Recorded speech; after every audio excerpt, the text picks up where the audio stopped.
নমস্কার বন্ধুরা, welcome to unicorn. তো গাইস, এই ভিডিওতে আমরা কথা বলবো ইন্ডিয়ান ফুটবল রিলেটেড কিছু আপডেটস নিয়ে, কিছু পার্টিকুলার বিষয় নিয়ে আলোচনা করার আছে, যার মধ্যে আনোয়ার আলী আজকের আলোচনার একটা মেন টপিক হতে চলেছে। যদিও আনোয়ার আলীর যে কন্ট্রোভার্সিটা চলছিল সেটা মিটে গিয়েছে, আনোয়ার মোহনবাগানেই থাকছে, দুপুরে জানিয়ে দিয়েছিলাম তোমাদেরকে। বাট কয়েকটা বিষয় নিয়ে কথা বলার আছে এবং তার সঙ্গে সঙ্গে আরও কিছু বিষয় নিয়ে আলোচনা করবো আমরা এই ভিডিওতে। তো লাস্ট অব্দি ভিডিওটা দেখতে থাকো। আমাদের চ্যানেলে প্রথমবার এলে আমাদের চ্যানেলটিকে সাবস্ক্রাইব করে তার পাশের বেল আইকনটাকে অন করে দিও। তো আনোয়ার আলী মোহনবাগানে থাকছে আজকে, কিন্তু মোটামুটি দুপুরের দিকে মোহনবাগানের তরফ থেকে সেই সংকেতটা চলে আসে এবং চলে আসার পরপরে আমি ভিডিও বানিয়ে বলে দিয়েছিলাম। তার কারণ হচ্ছে যে মানুষজন তো আনোয়ার আলীকে নিয়ে অনেক চিন্তিত ছিল, অনেক মোহনবাগান ফ্যান।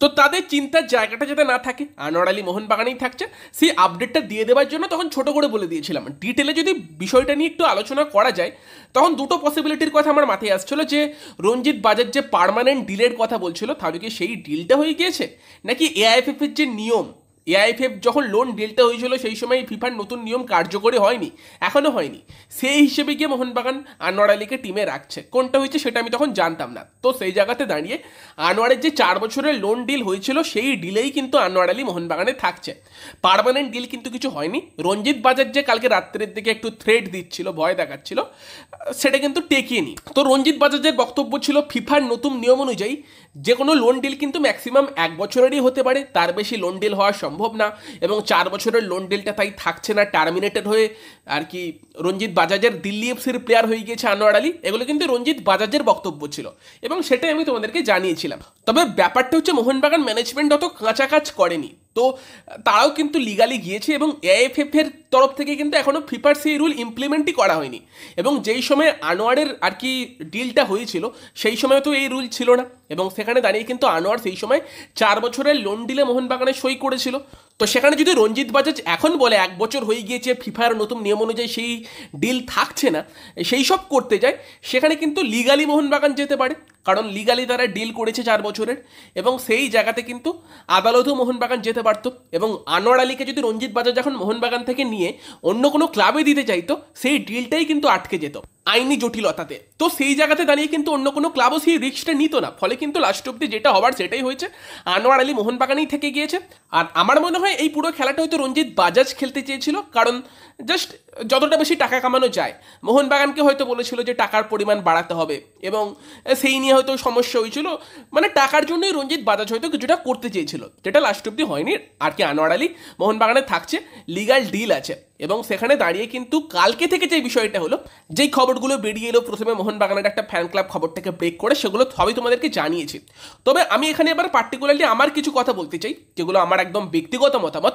তো সেটা হচ্ছে, হয়তো রঞ্জিত বাজাজ বা আনোয়ার আলীদের সঙ্গে মোহনবাগানের নতুন চুক্তি নিয়ে কিছু সমস্যা হলেও হতে পারে। আর প্রফেশনাল ওয়ার্ল্ডে সবাই বেশি টাকা কামাতে চায়, সে বেশি টাকা কামাতে চায় বলেই তো আপুইয়ার মতো প্লেয়ার মুম্বাই সেরে মোহনবাগানে এসেছে, তাতে তো কোনো ভুল নেই। যদি আনোয়ার সেরকম কিছু করেও থাকতো তাতেও কোনো ভুল ছিল না, আমার মনে হচ্ছে কাজটা রঞ্জিত বাজাজই করেছে। তবে যদি তাতে আনোয়ারের ইনভলভমেন্ট থাকেও, তাহলেও আমার মনে হয় ভুল কিছু না, সবাই চায় বেশি টাকা কামানোর জন্য দেখতে। যেই কারণে আমরা আপুইয়া, সাহাল বা থাপাদেরও দেখেছি তাদের পুরনো ক্লাব ছেড়ে মোহনবাগানে আসতে, টাকা সেখানে একটা বড় ফ্যাক্টর। তবে অবশ্যই চুক্তি থাকার পরে যদি রঞ্জিত বাজাজ ওরকম করে থাকে যেটা করছিল, সেটা হয়তো করা উচিত হয়নি, কারণ 4 বছরের চুক্তি আছে। তবে যেখান থেকে খবরটা ব্রেক করা হলো, সেখান থেকে যেভাবে আনোয়ারকে নিয়ে বলা হলো, সেটা কিন্তু শুনতে খুব খারাপ লাগছিল, এবং সেটা নিয়েই মেনলি কথা বলবো, যে যেভাবে বলা হলো যে আনোয়ার হয়তো ড্রেসিং রুমের পরিস্থিতি খারাপ করবে, আনোয়ার অনিচ্ছুক ঘোড়া, সেই কারণে ম্যানেজমেন্ট তাকে ছেড়ে দেবে। কেউ যদি অনিচ্ছুক ঘোড়া কালকে থাকে, আজকে সে ইচ্ছুক ঘোড়া হয়ে গেল, আজকে তাকে ম্যানেজমেন্ট রেখে দিচ্ছে, এবং আনোয়ারের মতো প্লেয়ার ড্রেসিং রুমের পরিস্থিতি খারাপ করবে, এই জিনিসটা শুনতে খুব খারাপ লাগছিল। কারণ দেখো, আমি তো এত দূর থেকে টিভিতে দেখে বা সোশ্যাল মিডিয়াতে দেখে পার্সোনালি কে কেমন সেটা তো বলতে পারবো না, বাট যতখানি আনোয়ার আলীকে আমরা দেখেছি, দেখে মনে হয়েছে খুবই একজন হাম্বেল প্লেয়ার, যে কিন্তু সবসময় হাম্বেল থাকে এবং খুব ভদ্র একজন প্লেয়ার মনে হয়েছে। এবং সেই প্লেয়ার ড্রেসিং রুমের পরিস্থিতি খারাপ করতে পারে, এটা আমরা ভাবলেও কেমন লাগে, যে আনোয়ার আলীর মতো প্লেয়ার কি ড্রেসিং রুমের পরিস্থিতি খারাপ করার মতো প্লেয়ার, যে ড্রেসিং রুমের টক্সিসিটি তৈরি করতে পারে। পরে আরেকটা যুক্তি দেখলাম যে আনোয়ার আলী নাকি 2টো ফরেন সেন্টার ব্যাক আছে বলে গেম টাইম পাবে না, সে নাকি গেম টাইম চাইছে। তো সেখানে লাস্ট ইয়ারও তো দুটো আর কি ফরেন সেন্টার ব্যাক ছিল, তারপরও তো Anwar Ali regular game time পেয়েছে যখন সে পুরোপুরি ফিট ছিল। এবং মোহনবাগান তো শুধুমাত্র একটা টুর্নামেন্টে খেলবে না, একাধিক টুর্নামেন্টে খেলবে, সেখানে আনোয়ার আলীর গেম টাইম পাওয়া নিয়েও কোনো সমস্যা হবার কথা ছিল না। তবে এইগুলো যদি মোহনবাগান থেকে বেরিয়েও যেত, তারপরও তাকে হয়তো এইভাবে মানে বলাটা তার সম্বন্ধে ঠিক হলো না, ব্যাপারটা খারাপ ব্যাপার হলো। এবং at the end of the day সে কিন্তু মোহনবাগানে থাকছে, এবং একটা মোহনবাগানের ফ্যান ক্লাব থেকেই তার উপর কিন্তু এই ব্যাপারগুলো বলা হলো, যেগুলো হয়তো ঠিক কাজ হলো না।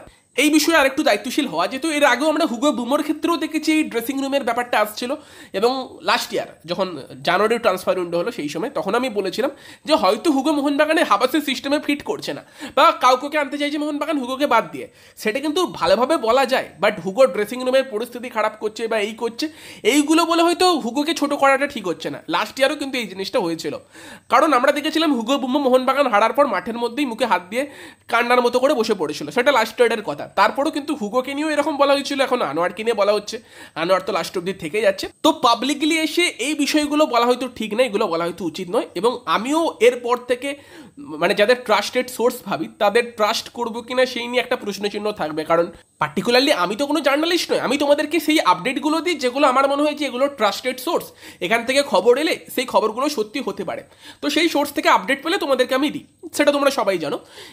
এবার তো সেখানে কিন্তু হ্যাঁ, আনোয়ার আলীকে নিয়ে রঞ্জিত বাজাজ ঝামেলা করার চেষ্টা করেছিল, বাট সেই জায়গায় দাঁড়িয়ে কিন্তু মোহনবাগান সেই ডিলটাতে জিতে গিয়েছে। আপাতত মোহনবাগানই আনোয়ার আলী থাকছে, এবং আনোয়ার আলী মোহনবাগান ছেড়ে বেরিয়ে যেতে চেয়েছিল, বা সে ড্রেসিং রুমের পরিস্থিতি খারাপ করছে, বা সে গেম টাইম পাবে না বলে মোহনবাগান ছাড়ছে, এই খবরগুলো হয়তো সত্যি খবর ছিল না।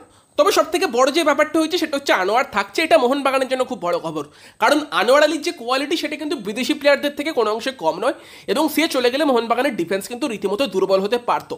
এবং সেখানে আনোয়ার থাকছে মানে তার সঙ্গে দুটো ফরেন ডিফেন্ডার আছে, মানে মোহনবাগানের ডিফেন্স নিয়ে তো কোনো চিন্তা থাকছে না, তার সঙ্গে সুভাশিস বোস, আশিস রায় তারা তো আছে, তো মোহনবাগানের ডিফেন্সটা নিয়ে কোনো চিন্তা থাকছে না। বাট আনোয়ার চলে গেলে ঝামেলা হতে পারতো, বাট সে তো থাকছেই।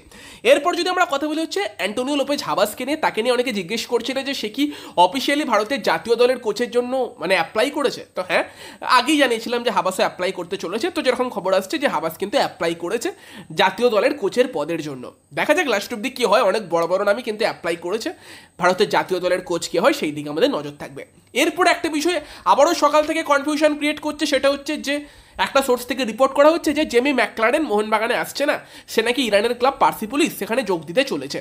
এই খবরটা কতটা সত্যি সেই নিয়েও প্রশ্ন আসছে। তো দেখো, এটা কিন্তু মার্কাসই জানিয়েছে যে পার্সিপোলিসের যে ইন্টারেস্টে ছিল সেটা কিন্তু অনেক পুরনো আগেকার খবর, সেই খবরটা এখন কিন্তু উঠে আসছে। আমাদের কাছে যেরকম ইনফরমেশন আছে যে ম্যাকলারেন মোহনবাগানেই আসছে, তবে কেন তার অফিসিয়াল অ্যানাউন্সমেন্টটা হচ্ছে না এটা ভাই আমি জানি না, কেন অফিসিয়ালি অ্যানাউন্স করছে না। কারণ শুনেছিলাম তো ডিল ডান হয়ে গিয়েছে, ডিলে সাইন করে দিয়েছে, সেখানে কী কারণে অফিসিয়াল অ্যানাউন্সমেন্ট আটকে আছে এটা আমার পক্ষে বলা সম্ভব না। অনেকে জিজ্ঞেস করছো, আমিও ওয়েট করছি তোমাদের মতো যে অফিসিয়াল অ্যানাউন্সমেন্ট কবে আসবে সেটার, বাট কী কারণে হচ্ছে না বলতে পারবো না। তবে ইরানের ক্লাবের যে লিঙ্ক আপের খবর সেটা পুরনো, সেটা কিন্তু নতুন খবর নয়। এর সঙ্গে ব্র্যান্ডন হ্যাবিল মোহনবাগানের যিনি প্রাক্তন প্লেয়ার, শেষ 2 বছর মোহনবাগান দলে খেলেছেন, সেই অস্ট্রেলিয়ান ডিফেন্ডার, তিনি কিন্তু আবার এ লিগে ফিরে গিয়েছেন। মেলবোর্ন ভিক্টরি অস্ট্রেলিয়ার কিন্তু ক্লাব, এ লিগের ক্লাব, সেই ক্লাবের সঙ্গে ব্র্যান্ডন হ্যামিল 2 বছরের চুক্তি সাইন করেছেন। তো সেখানে বেস্ট অফ লাক ব্র্যান্ডন হ্যামিলকে, এই লিগে কিন্তু আবার তিনি ফিরে গিয়েছেন। বাকি খবরের মধ্যে মুম্বাইকে নিয়ে একটু পুরনো খবর আছে, সেটা হচ্ছে মুম্বাই সিটি এফসি তারা কিন্তু সাহিল পানোয়ারকে সাইন করিয়ে নিয়েছে ওড়িশা এফসি থেকে। তার কারণটা হচ্ছে আকাশ মিশ্র, সে হয়তো প্রথম দিকের অনেকগুলো ম্যাচ অ্যাভেলেবেল থাকতে পারবে না তার ইনজুরির জন্য, তো সেখানে কিন্তু সাহিল পানোয়ারকে একটা ব্যাকআপ অপশান হিসেবে মুম্বাই সিটি এফসি নিয়েছে। আর একটা প্লেয়ারকে নিয়ে মাঝে মধ্যে প্রশ্ন পেতাম যে আশুতোষ মেহতা, তার কি খবর। তো আশুতোষ মেহতা তো 2 বছরের জন্য ব্যান হয়ে গিয়েছিল, তবে সেই আশুতোষ মেহতা সেই পিরিয়ডটা কিন্তু কাটিয়ে উঠেছে, এবং সে কিন্তু এখন আবার ইন্ডিয়ান ফুটবলে ফেরার জন্য অ্যাভেলেবেল আছে। এবং সেখানেই শোনা যাচ্ছে জামশেদপুর এফসি নাকি আশুতোষ মেহতার উপর ইন্টারেস্টেড আছে, তাদের মধ্যে একটা কথাবার্তা চলছে। সেখানে খালিদ জামিলের আন্ডারে কিন্তু আবারও আশুতোষ মেহতা ফিরতে পারে, খালিদ জামিলের সঙ্গে আশুতোষের সম্পর্কটাও ভালো, তো সেখানে কিন্তু আশুতোষ মেহতাকে আমরা জামশেদপুর এফসির জার্সিতে দেখতে পেতে পারি। তো গাইস, এই আপডেটগুলোই তোমাদেরকে এই ভিডিওতে দেবার ছিল। ভিডিওটা ভালো লাগলে ভিডিওটাকে লাইক করে দিও, শেয়ার করে দিও। আমাদের চ্যানেলে প্রথমবার এলে অবশ্যই আমাদের চ্যানেলটিকে সাবস্ক্রাইব করে তার পাশের বেল আইকনটাকে অন করে দিও। তো চলো গাইস, এই ভিডিওতে এই পর্যন্তই, বাই বাই।